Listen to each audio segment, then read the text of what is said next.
Hello, Whiskey Taste Buds. Adam and Greg here, blue collar and scholar. In case you didn't know, I'm the blue collar, he's the scholar. Oh, yeah? Yeah.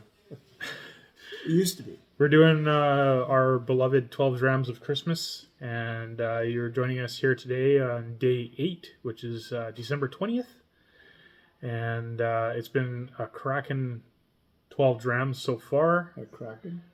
Yeah, cracking 12 drams. Not cracking rum, just like, okay, yeah. I think in the UK they say it's cracking. Now Kraken has other connotations too. We won't get into that. Anyway, I hope you guys have been enjoying the whiskeys as much as we have. They've been all pretty stellar whiskeys in my opinion, or cracking drams. Anyway, I'm all cracking up. Oh my god! Okay. Great. Well, there's the whiskey. Yeah. Yeah, it looks like whiskey in a glass. Still does. Whiskey in a glass. So I'm still using the leaded crystal. Doesn't quite work. This is non-leaded. Trying to do whiskey in a jarro, but maybe we should be drinking the whiskey from mason jars or something. Oh. That reminds me, the other night I was at a bar and they had a whiskey that I hadn't. Which bar were you at?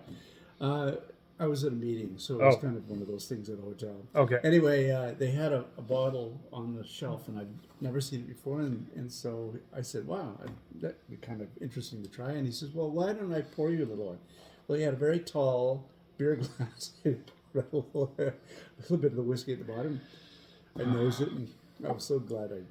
You know, when you're, as a whiskey geek like me and Greg, I would say when you're going to a bar and you're ordering a whiskey, just lower your standards a little bit because most of them don't have Glencairn glasses. No, that's true. You know, if you can get a small, like a sherry glass or something, you're a big winning. But I want to tell you though, if you get this tall beer glass, like a yard of beer, like a yard of beer, and it actually does the same thing. It's a Glencairn glass. It has a nose on a tulip type of nose on it, and I got the full experience, and I just thought... You just need half a bottle in there. Well, certainly that, and also it's a deep pour to get it. It would be quite a bit to like coat the whole inside of the glass with whiskey, right? Because you're supposed to try and... Because a lot of the glass will collect just stuff from the air, like dust and maybe dish soap or the remnants of dish soap, or even just something that was in the water that was washed in. So a lot of whiskey drinkers will take the whiskey and they'll swirl it around like that, also to check the legs, but also just to coat the glass so that they get a better nosing experience. I'm too old to check legs. And of course, we've referenced him before, Richard Patterson. Yes. Sorry, I totally disregarded your joke. Yeah. It's okay. It was very sexist. No, I didn't mean those. Or are you checking out my legs? Still sexist. But. Yeah. Well, there you go. Damn. Wow. So what is checking the legs anyway? Don't ask me. I'm just the scholar. Okay, well, it actually comes from the wine industry. Yes, it does. And wine tasting. They'll do the same thing. They'll get wine in a glass and they'll swirl it around, and then they'll sit and they'll observe the whiskey as it forms droplets on the inside of the glass and runs down the glass back into the liquid. And when they say it has nice legs, it means that it takes a long time for the legs to form and a long time for those legs to fall down back into the whiskey. And it's basically it's a way of sort of getting an idea of what the mouthfeel of the whiskey is going to be like. It's how is it going to coat your mouth? It'll coat the inside of this glass the same way it'll coat the inside of your mouth. Or the inside of your mind. I'm impressed. I had no idea that you had been researching. That's just experience, yeah. You'll notice I'm not throwing it on the floor. No, not yet. Anyway, tasting notes yes. from the manufacturer of this whiskey. Color is polished mahogany. Oh. Instead of intense mahogany, it's polished mahogany. So I don't have to lick it? Well, I don't know. Depends on whether you like licking polished church pews. No. I don't know. Are church pews even made mahogany? Out of mahogany? No, I don't know. No. What is made out of mahogany anymore? And why are you licking it? Well, furniture used to be. I remember that. But Yeah. my parents had a mahogany wall. That's what made me think Yeah. of licking the mahogany wall. I like Scottish New Year's like hogmanay, not mahogany. Oh dear. Time to try it on the palate.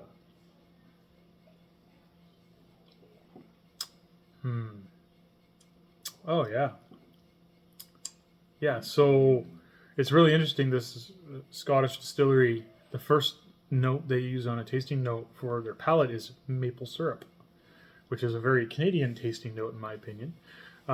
They don't say anything about hockey pucks, but Are you making fun of me? no, not at all. They would never do that. Okay. You're the scholar. No, I'm I know. I'm I just the once collar. said it I tastes just like licking a hockey puck. turn wrenches. I'm just a wrench monkey. But what do I know? Well, you played hockey. You should know. Maybe street hockey. Oh yeah,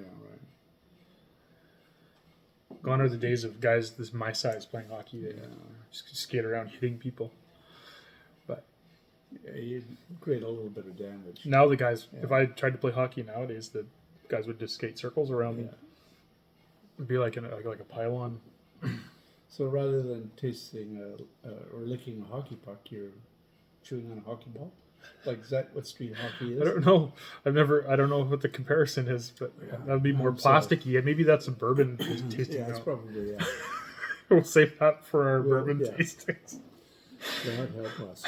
I don't So think he tell has me- anything to do with it, but okay. All right, here we go. So the nose. Oh yeah. Right.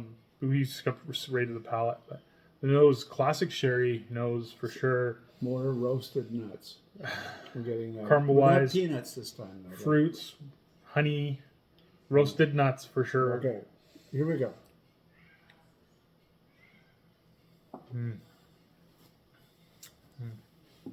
So good. Yep. Poached pears, creamy vanilla, Yeah. dried fruit. Finish has some beautiful long sweet notes with brown sugar, vanilla, custard, kind of like a yeah. And there's apples in there as well.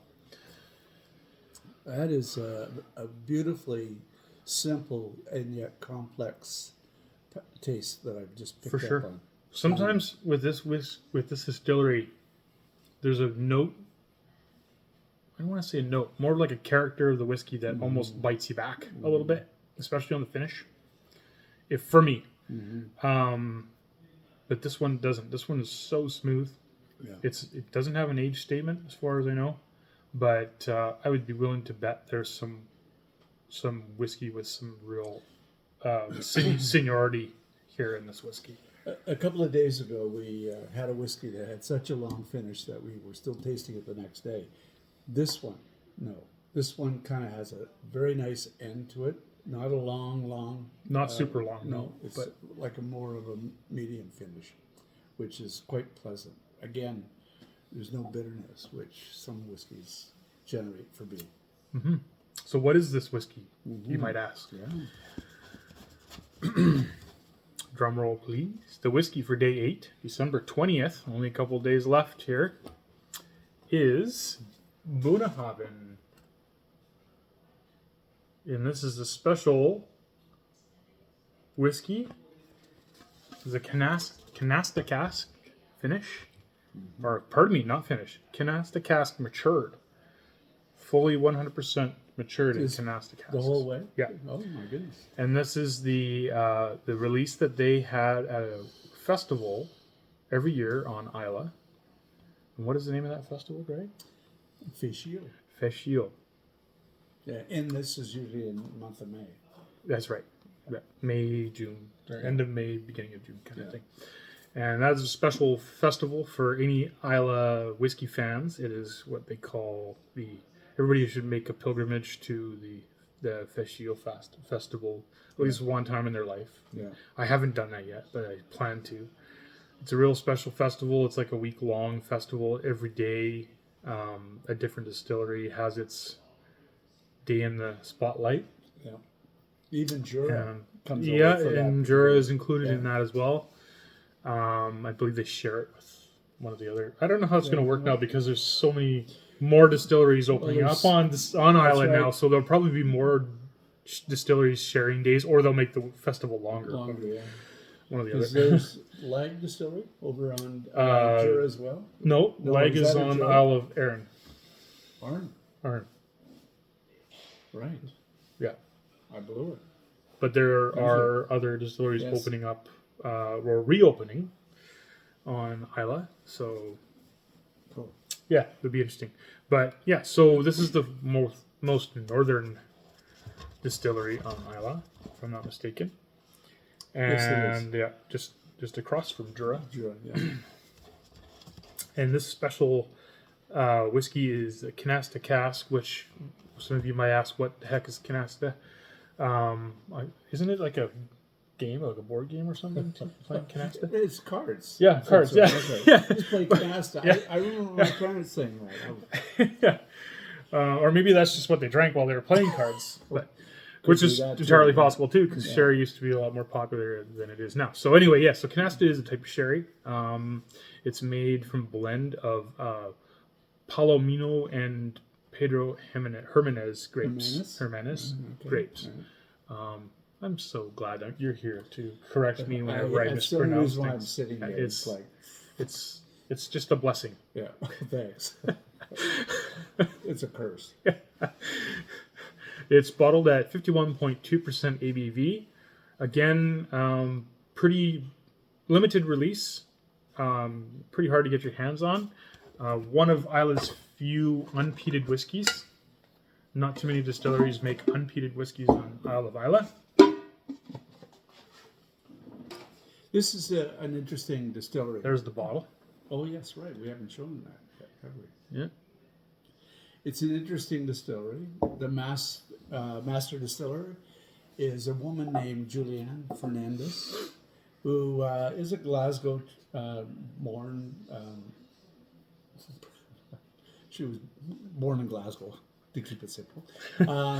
Studied forensic science. Glaswegian. And during one of her internships, she worked for Chivas Brothers Laboratory, who wanted to find a whiskey for a younger audience, in particular for women. And so she had the opportunity to do that and did extremely well. And any thought about entering the forensic industry was sort of dismissed. And she went on to become the master distiller, not just for Bunhaven, but also for Deanston and Tobermory as well, which was quite amazing. Yeah. How many women are master distillers in the industry? Do you know, Greg? Well, the last time I looked, there was over a dozen, and that starts all the way back to Helen Cummings, who we remember reading about, who started Cardew back in the mid 1800s, mid 1820s. And then there was the famous Bessie Williamson, who was the master distiller at Lafroig for very many years. And then more recent, we have Rachel Barry, who is with Ben Riach, Glenglassic, and Christine Campbell, who is the master distiller at Macallan, which was a fairly new appointment, but amazing to see as many women participating. Yeah, not only master distilling, but also in the blending world too, master blenders and whatnot. And it's pretty exciting. And they say that women have a better nose and better palate than men do anyway. Well, so if that's the better case, attitude. then The very things that we think that we know something about when we in fact are just guessing like everybody else. Yeah, for sure. So here's to women in whiskey. Yes, women in whiskey. Thank you. Cheers.